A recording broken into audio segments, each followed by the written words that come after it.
बोलतो, आम्ही कसे राहतो, आम्ही कसे त्यांच्याशी संबंध ठेवतो, त्यांच्याशी वाणिज्य संबंध आपले कसे असतात, बाजारात आपले संबंध कसे असतात, आपण जर शेजारी राहत असलो तर आपली वागणूक कशी असते, हे ते ऑब्झर्व करतात आणि त्याला बेस करून त्याच्यावर निर्धारित इस्लामबद्दल त्यांची धारणा निर्माण होते. जर आपण वाईट वागलो तर त्यांना वाटतं इस्लामच खराब आहे, तर त्याबद्दल आपल्याला विचारलं जाईल की नाही on the day of judgement. बरोबर बोलते मी? तर आपली वागणूक कशी असली पाहिजे, त्यासाठी कोणीतरी आपल्याकडे आदर्श असला पाहिजे. आणि तो आदर्श कोण असेल तर कुरानमध्ये, पवित्र कुरानमध्ये अल्लाह सुब्हानहू व तआला असं म्हणतो, लक़द कान लकुम फी रसूलिल्लाहि उस्वतुन हसना. रसूलुल्लाह सल्लल्लाहु अलैहि वसल्लम यांच्या चरित्रात तुमच्यासाठी संपूर्ण आदर्श आहे. त्यांचं चारित्र्य आदर्श आहे. आदर्श म्हणजे त्याच्यामध्ये काहीही खोट नाही, काहीही वाईट वागणूक नाही, बोलताना वागणूक त्यांची वाईट नाही, एकमेकांशी देवाणघेवाण करताना त्यांची वागणूक वाईट नाही.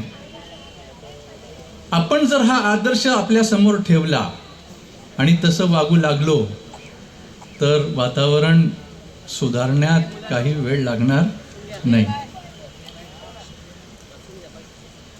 आणि पुन्हा इस्लाम म्हणजे काय, तर आम्ही सुद्धा इस्लाम बाबतीत थोडेसे कन्फ्युज्ड असतो.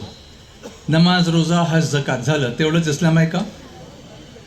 नमाज कशासाठी आई? रोजा आपण कशासाठी ठेवतो? फक्त भूक दाखवण्यासाठी की आम्ही भूक आणि उपवास करू शकतो, आमची ताकद अशी आहे हे दाखवण्यासाठी नाही. कुरानमध्ये अल्लाह सुब्हानहू व तआला म्हणतो की इन्ना सलात तन्हा अनिल फहशाई वल मुनकर. नमाज जी आमची आहे ना, ती वाईट प्रवृत्तींपासून आमची रक्षा करण्यासाठी आहे.